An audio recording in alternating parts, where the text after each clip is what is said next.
আমার এক পণ্ডিত এক হুজুর, আপনি অনেক জ্ঞানী, সবার কাছে শুনি, আমার একটা প্রশ্নের উত্তর দেন। কি প্রশ্ন? হুজুর বলেন, কুত্তা কখন বালেগ হয়? কুত্তা কখন বালেগ হয়? ইমামে আজম চিন্তা করে, আয় হায়, ছেলেরা 7 বছর হলে প্রাথমিক বালেগ হয়, 10 বছর হলে পূর্ণ বালক হয়, মেয়েরা 10 বছর হলে পূর্ণ বালেগ হয়ে যায় ইসলামী শরীয়তে। এটা তো কোরআন হাদিসে ঘোষণা আছে। কুত্তা কোন সময় বালেগ হয় এটা তো কোরআন শরীফও নাই, হাদিস শরীফও নাই। আরে বেটা করছি কি?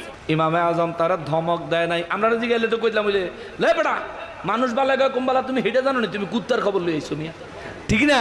আমরা ধমক দিতাম, কিন্তু ইমামে আজম ধমক দেয় নাই। আরে কোন মাযহাবের অনুসারী আমরা, কোন মাযহাব মানি, কার ফয়সালা আমরা মানি, একবার তার জীবনী খুলে দেখো, তার জীবনী পড়ে দেখো। তোমরা বিভিন্ন পায় তারা করো কেন? ইমামে আজম তারে কয়, ভাই আমি জানি না আপনি কোথায় শুনে আইছেন যে আমি অনেক বড় পণ্ডিত, আসলে আমি কিছু না, তবে আপনি যে প্রশ্নটা আমারে করছেন এটার উত্তর আমি দেওয়ার চেষ্টা করব, আমারে 3 দিন সময় দেন। সুবহানাল্লাহ। কয়দিন? 3 দিন। ওই লোক অসুবিধা নাই, আপনি অত বড় পণ্ডিত, পয়লা যখন ঠিক গেছেন গা, 3 দিন পরে উত্তর আনবেন কার্তিকা। কারণ এই সময় এই জমানায় আপনার থেকে বড় পণ্ডিত তো পুরো কুপানগরীত নাই। তাহলে আপনি যেখানে আটকায় গেছেন এটা সমাধানটা দিব কেডা? বেটা 3 দিন না, লাগলে সময় আরো বেশি নেন। ইমামে আজম বলে, না, আমার 3 দিনই যথেষ্ট। কারণ ইমামে আজমের মনে চিন্তা হইলো কি জানেন? আমি যদি জবাব দিতে পারি যথোপযুক্ত জবাব দিব, যদি দিতে না পারি আমি সারেন্ডার করব, শেষ।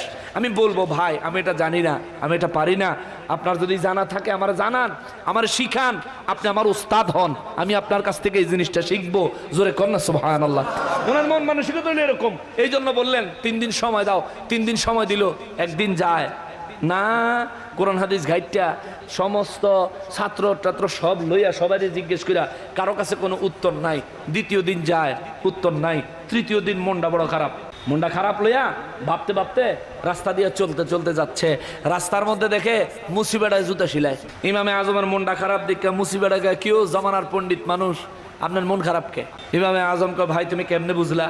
বলে, এই রাস্তা দিয়ে আপনি প্রতিদিন যাতায়াত করেন, যান আসেন, আপনার জুতা প্রয়োজন হইলে আমার কাছে সেলাই করান, আর আপনার চেহারাটা দেখলে আমি বুঝবো না আপনার মনটা খারাপ? ইমামে আজম কয়, হ্যাঁ মনটা খারাপ। বলে, কেন? কয়, একটা প্রশ্ন করছে একবার আমার, আমি প্রশ্নের উত্তরটা জানি না। মুসিবেড়া দিছে হাইসা। আরে কোন কি? দুনিয়ার মানুষ বিপদে পড়লে প্রশ্নে আটকায় গেলে আপনার কাছে এই উত্তরের লেগে, আর আপনি কোন, আপনি বলে প্রশ্নের উত্তর জানেন না, এটা কেমন কথা? ইমামে আজম কয়, ভাই, ও ভাই, আমি যদিও বিভিন্ন প্রশ্নের উত্তর দেই, কিন্তু আমি সব জানি, বিষয় তো এটা না। আমি বড় বিপদে পড়ে গেছি, ওই লোকটারা আমি ওয়াদা দিছি 3 দিন পরে উত্তর দিব, এখন আমি তো জানি না, আমি তো উত্তরটা জানি না, এখন আমি কেমনে দিব? আমি ওই টেনশনে চিন্তা করতেছি। ভাই তোমার কাম তুমি করো, আমি জায়গা। মুসিবেটা করে, যাইয়েন, আয়েন না, এদিকে আয়েন, আমার পাশে একটু বল। ইমামে আজম কানা বসার সময় নাই, আমার এটার উত্তর খুঁজতে হইব। মুসিবেটা আসলে প্রশ্নটা কি যদি একটু কইতেন, আমি একটু শুনতাম। ইমামে আজম কয়, আপনার কাছে বলতাম। বলেন না দেখি। ইমামে আজম চিন্তা করে, সৃষ্টির কাউকে খাটোভাবে ছোটভাবে দেখার সুযোগ নেই, আমি যেটা জানি না সে সেটা জানতেও পারে। কয়, ভাই প্রশ্নটা হইলো কুত্তা কোন সময় বালেগ হয়, এটা আমার জিগাইছে, আমি কইতারি না। মুসিবেরা হাইসা দিয়েছে, হাইসা দিয়ে, আরে কোন কি আপনি, কুত্তা কোন সময় বালেগ হয়েছে আপনি এটা জানেন না? আমি তো এটা জানি না। কয়, এটার উত্তর আমি জানি।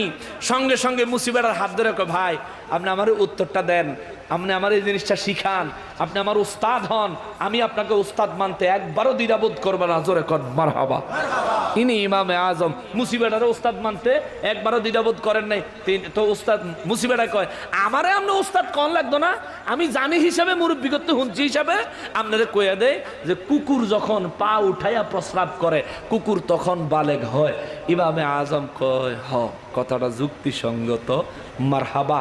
ওই ইমামে আজম এমন কৃতজ্ঞ মানুষ ছিলেন, উনি ওনার উস্তাদদের নামের লিস্ট যেই বইয়ে যেই কিতাবের মধ্যে লিখছে, ওনার উস্তাদদের নামের লিস্টে মুসিবেটার নাম সহ লিখছে। এই মুসিবেটা একটা কথা খালি কইছে যে মুরব্বীর হাতে শুনছি কুকুর যখন পা উঠাইয়া প্রস্রাব করে কুকুর তখন বালেগ হয়। এই ফয়সালা মাযহাবের ইমাম দিয়া গেছে, একজন পুরুষ 4টা বিবি রাখতে পারে, কিন্তু একজন মহিলা 2জন স্বামী রাখতে পারে না। কারণটা কি? এই প্রশ্নের উত্তর যদি মাযহাবের সিস্টেম ওয়াইজ আপনি না তালাশ করেন, আপনার মতো বেড়ারে কিয়ামত পর্যন্ত পেটের ভিতরে অ্যাটম বোমা ঢুকাইয়া বাষ্ট করলেও আপনার মুখ দিয়ে 2 শব্দ বাইরিত না। ইমামে আজমরে প্রশ্ন করছে, হুজুর একজন পুরুষের জন্য আল্লাহ 4টা স্ত্রী একসাথে হালাল করলেন, একজন মহিলার জন্য 2টা স্বামী হালাল করলেন না কেন? ইমামে আজম কয়, এটা ঠিকই তো, প্রশ্নটা তো ঠিকই আছে। সময় নিচ্ছে 3 দিন, আমারে 3 দিন সময় দাও, আমি উত্তর দিব। মজলিসের মধ্যে জিজ্ঞেস করলো, কারো জবাব নাই। হুজুর আপনি যেন ঠিক গেছেন, আমরা কোনো কথা নাই, আমরা কি কম, আমরা তো ছাত্রই। ইমামে আজম 3 দিনের দিন খানা খাইতে বসে, মনটা খারাপ। তার মেয়ে কয়, বাবা মনটা কি লিগে জানি খারাপ। দেখবেন মেয়েরা বাবারে সবচেয়ে বেশি বুঝে, ঠিক না? চেহারাটার দিকে চাইলেই কইতে পারে বাইরের থেকে খুশি হয়ে ঘরে ঢুকছে না মনে কষ্ট লিয়ে ঢুকছে, ঠিক না? দেখবেন চেহারাটা যদি আপনার মুখটা একটু গোমরা থাকে, দৌড়ে আইয়া কোলে উঠতে যাবো। আর যদি উপযুক্ত মেয়ে হয় তাহলে হয়তো শরবত দিব, নাহলে পানি দিব, নাহলে আইয়া মাথায় হাত বুলাই দিব, নাহলে জামাটা খুললে আতলে, বাবা আব্বু কি হইছে, মনটা খারাপ কে, সে বুঝা ফেলাইব। কিন্তু তার এই ক্ষমতাটা দিছে কে? আল্লাহ দিছে। ইমামে আজমের মেয়ে কয়, আব্বা 3 দিন ধরে দেখি আপনার মনটা বেশি ভালো না, ঘটনাটা কি? কয়, মা মনটা খারাপ গো। কি লিগা? কয়, একটা প্রশ্ন করছে আমার, আমি উত্তর দিতাম পারি না। কি প্রশ্ন? কয়, জিগাইছে এই একজন পুরুষ 4টা বউ রাখতে পারে, কিন্তু একজন মহিলা 2টা স্বামী রাখতে পারে না কেন? মা এটার উত্তর আমি দিতে পারি না। তখন ইমামে আজমের মেয়ে হানিফা তিনি বলে, বাবা এটার উত্তর আমি জানি। সুবহানাল্লাহ। ইমামে আজম কয়, আমি তোমার বাপ হইয়া জানি না, তুমি জানো? কয়, হ্যাঁ আব্বা আমি জানি। তাইলে বলো। মাগনা মাগনা কোন যাইব না। সুবহানাল্লাহ কন্যা। কয়, বিনিময় চাও? কয়, জি বিনিময় চাই। কয়, কি বিনিময় চাও? যা চাইবা তা দিমু। কয়, খালি আপনার নাম তো আবু নোমান, আপনি আপনার নামটা আবু নোমানটা পাল্টাইয়া আপনি খালি রাখবেন আবু হানিফা, আমি হানিফার বাপ। জোরে কন্যা। ইমামে আজম কয়, মঞ্জুর, যাও তুমি উত্তর দাও। কয়, উত্তর দিতে হইলে বাবা আমার কালো গরুর দুধ লাগবো আর সাদা গরুর দুধ লাগবো, 2 গ্লাস দুধ 2 গ্লাসে দিবেন। কয়, হাকিকত? কয়, পরে বুঝামো। 2 গ্লাস দুধ কালেকশন করছে, একটা কালা গরুর দুধ আর একটা সাদা গরুর দুধ। আয়না টেবিলের উপরে রাখা ডাক দিয়েছে, হানিফা মারে আয় না, প্রশ্নের উত্তরটা দে, আমার টেনশনটা দূর কর। এই মেয়েটা আইসা এই 2 গ্লাসের দুধ এক জায়গায় মিক্স করে বাবার সামনে থুইয়া ভিতরে গেছে। সুবহানাল্লাহ। কিচ্ছু কয় নাই। ইমামে আজম তাকায় রইল, তাকায় দেখতেছে। হ্যাঁ বুঝছি। একজন পুরুষের ঘরে 4 জন স্ত্রী থাকলে, 4 জন স্ত্রীর ঘরে 4টা সন্তান হলে বাবাকে চেনা যাবে।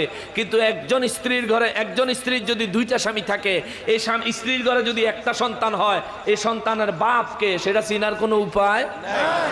এই জন্য ইসলাম একজন পুরুষকে 4টা স্ত্রী রাখার অনুমতি দিয়েছে, কিন্তু একজন স্ত্রীকে একসাথে 2 জন স্বামী কিংবা 2 এর অধিক একাধিক স্বামী রাখার অনুমতি দেয় নাই। এই ফয়সালা মাযহাবের ইমাম করে দিয়ে গেছে ইমামে আজম। জোরে বলেন মারহাবা। তুমি স্বীকার করো না, তাতে কি আসে যায়? আল্লাহ আমাদেরকে বানাইছে, তোমারে বানাইছে, আল্লাহর শুকরই তো তুমি আদায় করো না, তাতে আল্লাহরও কিচ্ছু আসে যায় না। যে নবীর খাতিরে তোমারে বানাইলো, সে নবীর মিলাদুন নবী তোমার সহ্য হয় না, ওই নবীর ভালোবাসা তোমার অন্তরে আসে না, তাতেও কিচ্ছু আসে যায় না। ক্ষতি তোমারই। লাভবান হলে তুমি হইতা, ক্ষতিগ্রস্ত হইলে তুমি হইছো। আল্লাহ রসুলের কিছু আসে যায় না। মাযহাব মানলে তোমার লাভ, না মানলে হানাফি মাযহাবের কিংবা হানাফি মাযহাব যারা মানে তাদের কিচ্ছু আসে যায় না। আল্লাহ হেদায়েত দান করুক। জোরে কর, জোরে কর। আলী রাদিয়াল্লাহু তাআলা আনহু কয়, হুজুর যদি কোরআনে না পায় কি করব? আমার নবী রাহমাতুল্লিল আলামিন বললেন, হাদিসে তালাশ করব। হুজুর যদি হাদিস শরীফে না পাই কি করব? আমার নবী রাহমাতুল্লিল আলামিন বলেন, মনোযোগ দিবেন। বাবা রে, ও বাবা মনোযোগ দেন। আমার নবী বলেন, ক্বালা শাওয়িরু ফীহিল ফুকাহা। তোমরা তোমাদের যারা ফকিহ, যারা ইসলামের জ্ঞানে জ্ঞানী, যারা ইসলামী শরীয়তের অনেক বড় গবেষক, আমার নবী বললেন, আলী তাদের কাছে তালাশ করবা। সুবহানাল্লাহ। যে আলী রাদিয়াল্লাহু তাআলা আনহু রে আমার নবী বলেছেন, আনা মাদিনাতুল ইলমি ওয়া আলিয়ুম বাবুহা। যে ইলমের শহর আমি নবী, ওই ইলমের শহরের দরজা আমার আলী। ওই আলী রাদিয়াল্লাহু তাআলা আনহু প্রশ্ন করে, হুজুর যদি কোরআনে না পাই, হাদিসে না পাই, আমি আলী যদি আটকায়া যাই, কোথায় তালাশ করব? আমার নবী কয়, 2 ধরনের লোকের কাছে তালাশ করবা। কোন 2 ধরন? আমার নবী বলেন, শাওয়িরু ফীহিল ফুকাহা।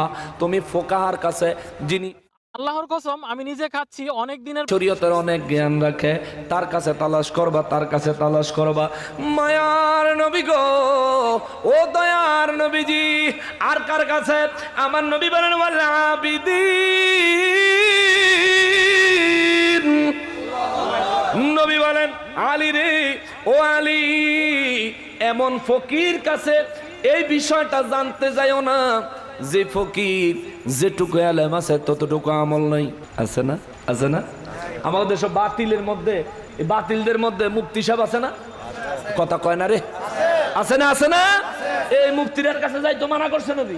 নবীজি বলছেন শুধু ফকি হইলে তার কাছে যাই অনেক ওয়ালা আবিদিন, যে ব্যক্তি ফকি এবং ইবাদতকারী আবিদ।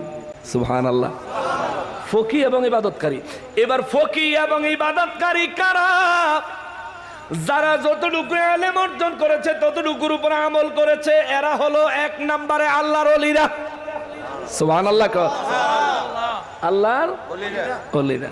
ইশারাতান আমার নবী বলে দিলেন, যারার কাছে ফোকাহা কোরআন হাদিসের গভীর জ্ঞান আছে, ইসলামী শরীয়তের বড় গবেষক, এবং যারা ইবাদতকারী তাদের কাছে যাইও, তাদের কাছ থেকে সমাধান নিও। এরপরে আমার নবী একটা সাবধান করলেন, এ মুসলমান মনোযোগ, সাবধান, সতর্কতা দিলেন।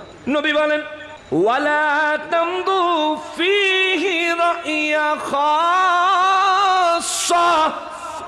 আলী রে, ফকির কাছে যাবি, ইবাদতকারী ফকির কাছে যাবি, তার কাছ থেকে সমাধান নিবি, কিন্তু খবরদার নিজের ইচ্ছা মতন নিজের একটা ফয়সালা দিবি না। জোরে বলেন সুবহানাল্লাহ। আলী রাদিয়াল্লাহু নবী মানা করলেন, নিজের মন মতন ফয়সালা দিও না। আলী রাদিয়াল্লাহু তাআলা আনহুর মতো মানুষের আমার নবী বললেন নিজের মন মতো ফয়সালা দিও না। তাইলে আলী রাদিয়াল্লাহু যদি নিজের মন মতন ফয়সালা দেওয়ার নিষেধ আমার নবী যদি আলী রাদিয়াল্লাহু করে থাকে, আমার মতন টন্না মৌলবী নিজের মন গড়া ফয়সালা দেওয়ার সুযোগ আছে? তাইলে আমার যে কোনো ফয়সালা মানতে হবে মাযহাবের ইমামদের থেকে। কেননা মাযহাবের ইমামরা যেমনি ভাবে কোরআন হাদিসের বড় আলিম, বড় ফকিহ, বড় গবেষক, তেমনি ভাবে তারা বড় ইবাদতকারী, আল্লাহর ওলি। কথা বলেন ঠিক কিনা? এই গেল মাযহাব কেন মানবেন। এবার মাযহাবের মধ্যে পার্থক্যের ওয়াজ আজকে বাকি থাকবো। তবে একটা কথা বলি, সব মাযহাবের মধ্যে হানাফি মাযহাব হলো শ্রেষ্ঠ। আমরা সৃষ্টির মধ্যে শ্রেষ্ঠ, আমরা আল্লাহর মনোনীত ধর্মের অনুসারী, আমরা রসুলদের মধ্যে শ্রেষ্ঠ রসুলের উম্মত, আমরা আসমানি কিতাবের মধ্যে শ্রেষ্ঠ কিতাব পেয়েছি, আমরা মানব জাতি আশরাফুল মাখলুকাতের মধ্যে সৃষ্টি হয়েছি, আমরা মাযহাবের মধ্যেও শ্রেষ্ঠ মাযহাব পেয়েছি। জোরে কোন আলহামদুলিল্লাহ। নারায়ে তাকবীর, নারায়ে রিসালাত, নারায়ে রিসালাত, নারায়ে গাউসিয়া, নারায়ে গাউসিয়া।